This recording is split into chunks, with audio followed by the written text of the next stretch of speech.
The Sunday school lessons for June 8th, 2025 are Noah builds an altar and the rainbow promise.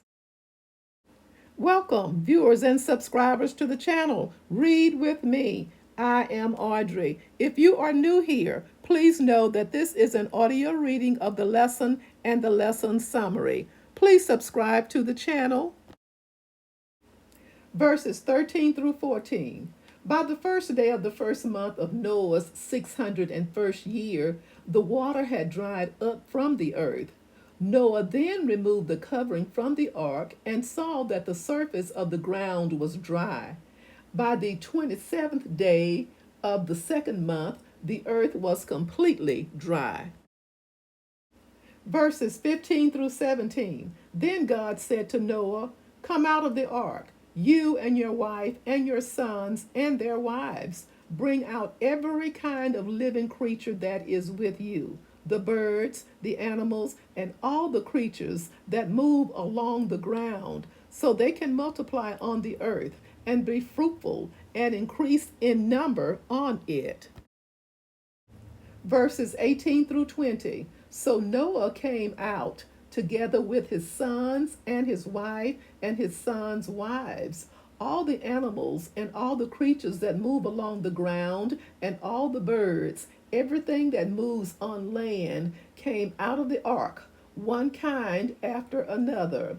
Then Noah built an altar to the Lord, and taking some of all the clean animals and clean birds, he sacrificed burnt offerings on it.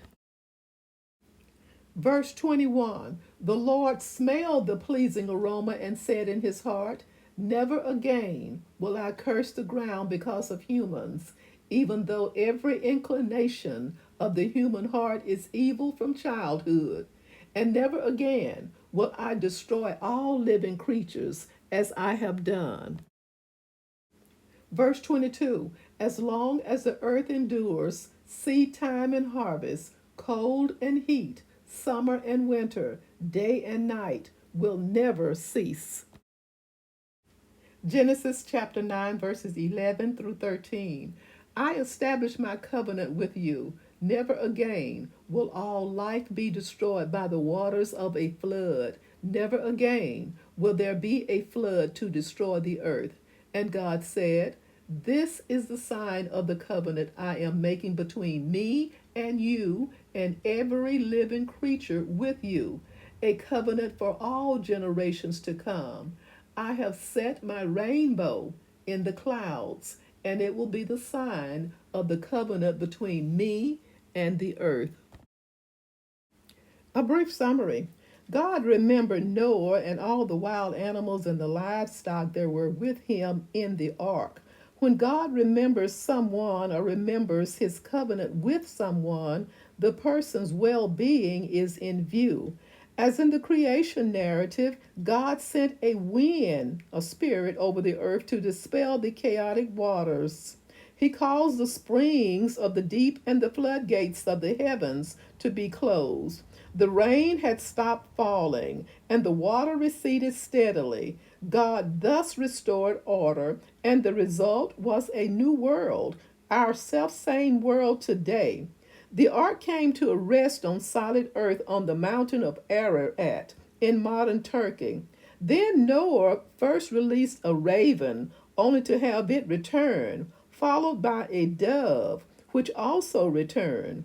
The second time, a week later, the dove returned with an olive leaf, and the third time the dove did not return. In all, more than a year had passed since the flood began. Once outside, the first act of the grateful flood survivors was to build an altar and worship the Lord.